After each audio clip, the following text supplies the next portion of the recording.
पूछ रहा था कि वो जो आप ध्रुव महाराज के प्रसंग में जो तपस्या का जो बात आता है, तो भक्त कभी भी तपस्या करता है तो उससे किसी को मतलब कोई भी तरह का परेशानी नहीं होता है, हमने सुना था। लेकिन इस बार सुनाई दिया कि देवताओं को थोड़ा परेशानी हुआ तो भगवान को जाके प्रार्थना की। तो मतलब इससे भगवान हमें क्या शिक्षा दे रहे हैं? आपको किसने कहा कि भक्तों की तपस्या से लोगों को परेशानी नहीं होती? नहीं, मतलब सब जीवों का कल्याण चाहते हैं, तो उनकी कोई कार्य से किसी को परेशानी होती नहीं है आमतौर से? नहीं, एक्चुअली में क्या है कि जो भक्त हैं वो तो सब जीवों का कल्याण चाहते ही हैं, लेकिन जीव अपना कल्याण खुद नहीं चाहते। ना ते विदु स्वार्थ गतिम ही विष्णु, लोगों को पता ही नहीं उनका कल्याण किसमें है। इसलिए जब उनका कल्याण करने के लिए हम जाते हैं, भक्त जाते हैं, तो बोलते हैं अरे क्यों परेशान कर रहे हो, मैं जाओ भागो यहाँ से। तो ये वो परेशानी है। जब भक्त प्रचार करते हैं, जब भक्त लोगों की सहायता करने का प्रयास करते हैं, अगर वो प्रयास कमज़ोर हैं, बेकार हैं, लचर हैं, तो कोई कंप्लेंट नहीं करेगा। लेकिन अगर आपका जो प्रचार का जो प्रयास है, अगर श्री नित्यानंद प्रभु की दया से अगर प्रभावशाली है, अगर लोग उससे प्रभावित हो रहे हैं, तो ऐसा हो ही नहीं सकता कि आपके ऊपर समस्याएं ना आए। इनफैक्ट श्रील प्रभुपाद के कई शिष्यों ने श्रील प्रभुपाद को कंप्लेंट की कि श्रील प्रभुपाद हमें समाज से, लोगों से हमें बड़ी परेशानियां आ रही हैं, लोग हमारे पे तरह तरह के हमारे प्रचार को रोकने की कोशिश कर रहे हैं। श्रील प्रभुपाद ने बोला वेरी गुड। अरे वेरी गुड क्या, हम बोल रहे हैं परेशानी है, आप बोल रहे हो वेरी गुड। तो श्रील प्रभुपाद ने कहा कि लोग तुम्हें रोकने का प्रयास कर रहे हैं क्योंकि तुम्हारा प्रचार सक्सेसफुल है, तुम्हारा प्रचार सफल हो रहा है। अगर तुम्हारा प्रचार सफल नहीं हो रहा होता तो लोग तुम्हें रोकने का प्रयास क्यों करते? अगर आपका प्रचार अच्छा होगा तो लोगों को उससे परेशानी आएगी ही आएगी, क्योंकि लोग अभ्यस्त हैं, लोग अभ्यस्त हैं इंद्रिय तृप्ति के, लोग अभ्यस्त हैं बार बार जन्म लेके, बार बार मरने के। हमारी जो शिक्षा प्रणाली है, पूरा समाज है, लोगों को इसी ओर धकेल रहा है। आप अब इस रैट रेस से, इस चूहा दौड़ से आप बाहर निकलने का प्रयास कर रहे हो। आप खुद तो बाहर निकल रहे हो, अरे निकल जाओ भाई, फर्क नहीं पड़ता हमें, लेकिन आप दूसरों को भी निकालने की कोशिश कर रहे हो। वहां पे लोगों को दिक्कत आती है, वहां पे लोगों को दिक्कत आती है। भक्तों को इसका मतलब ये नहीं है कि भक्तों को असावधान हो जाना चाहिए। भक्त कभी भी किसी से कठोर वचनों में बात नहीं करता। भक्त कभी भी किसी का जानबूझ के मन दुखाने वाली बात नहीं करता, लेकिन वो सिद्धांत की बात बहुत ही विनीत भाव से, बिना किसी समझौते के भी रखना जानता है।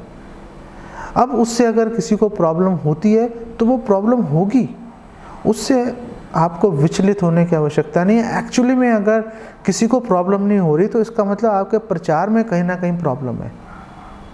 इसका मतलब आपको अपने प्रचार को पैना करना पड़ेगा। भक्ति सिद्धांत सरस्वती ठाकुर का यही निष्कर्ष है, श्रील प्रभुपाद का यही निष्कर्ष है। जब तक लोगों को लगेगा कि भाई ये हमें नुकसान नहीं पहुंचा सकता, तब तक कोई आपके ऊपर आपत्ति नहीं उठाएगा। आपत्ति तभी उठेगी जब लोगों को लगेगा कि यार ये हमारे दिनचर्या में, हमारे काम काज के अंदर, हमारे आसपास के लोगों को प्रभावित कर पा रहा है। फिर लोग आपके प्रति जो है हथियार उठाएंगे, लोग आपके प्रति आपको रोकने का प्रयास करेंगे। जब लोग आपको रोकने का प्रयास करें तो समझ लेना कि आपका प्रचार अच्छे से चल रहा है। हरे कृष्णा। इनका जो प्रश्न है ना कि देवताओं को जो समस्या हो रही है ध्रुव महाराज की वजह से, तो उसको ऐसे समझ सकते हैं कि उसके बहाने उनका गुणगान बढ़ा रहे हैं भगवान ना, कि उन्होंने ऐसी तपस्या की है कि देखो भगवान कोई सारी सृष्टि उनके अंदर आ गई ना, उसका वो सब कुछ बंद कर दिया, द्वार बंद जा रही है। तो उससे वो प्रश्न था ना इनका, देवताओं की समस्या हो रही है भक्ति से। जो देवताओं को भी समस्या हो रही है, देवताओं को समस्या इसलिए हो रही है क्योंकि वो शुद्ध भक्त नहीं है। देवताओं को समस्या इसलिए हो रही है क्योंकि उनकी इंद्रिय तृप्ति में बाधा आ रही है। लेकिन देवताओं के साथ अच्छी बात यह है कि उनके कोई भी समस्या आती है भगवान के पास जाते हैं वो शंका के समाधान के लिए। तो क्या इससे ध्रुव महाराज की जो तपस्या है, क्या उसकी महिमा, उसका गुणगान हुआ?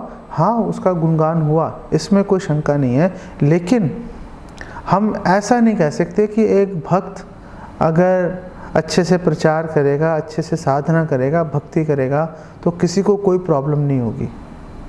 जो धर्मात्मा दूर से देखने में धर्मात्मा लगते हैं, कई बार वो भी आके आपको रोकने का प्रयास करेंगे जब आपकी भक्ति आप अच्छे से प्रचार करोगे तो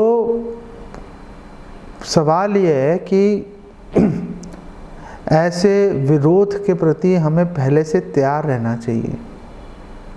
ऐसे विरोध का हमें ये सोच लेना चाहिए कि कभी ना कभी हमारे, अगर हमने अच्छे से प्रचार किया, ऐसा विरोध आने की संभावना है। ऐसा नहीं है किसी ने विरोध किया आप छोड़ छाड़ के भाग जाओ। आप अपने भगवान की सेवा में आप डटे रहो, लेकिन साथ ही में वरिष्ठ वैष्णव से ये भी पूछते रहो कि हमसे कहीं कोई गलती तो नहीं हो रही, ताकि आप उस गलती को सुधार पाओ, ताकि आपके किसी भी कार्य की वजह से भगवान पर कोई लांछन नहीं लगना चाहिए, भक्ति पर कोई लांछन नहीं आना चाहिए। गुणगान होगा जरूर। अगर लोगों को प्रॉब्लम होगी इसका मतलब आपकी भक्ति का गुणगान हो रहा है, आपकी भक्ति असरदार है।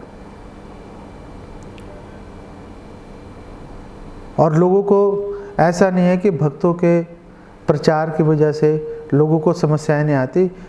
श्रील भक्तिसिद्धांत सरस्वती ठाकुर को अनेकों समस्याओं का सामना करना पड़ा, श्रील भक्ति विनोद ठाकुर को अनेकों समस्याओं का सामना करना पड़ा, श्रील प्रभुपाद को दर्जनों कोर्ट केसेस उनको सामना करने पड़े। लोगों ने इतना परेशान किया, उनके जाने के बाद उनके शिष्यों ने अनेक समस्याओं का सामना किया, आज भी कर रहे हैं।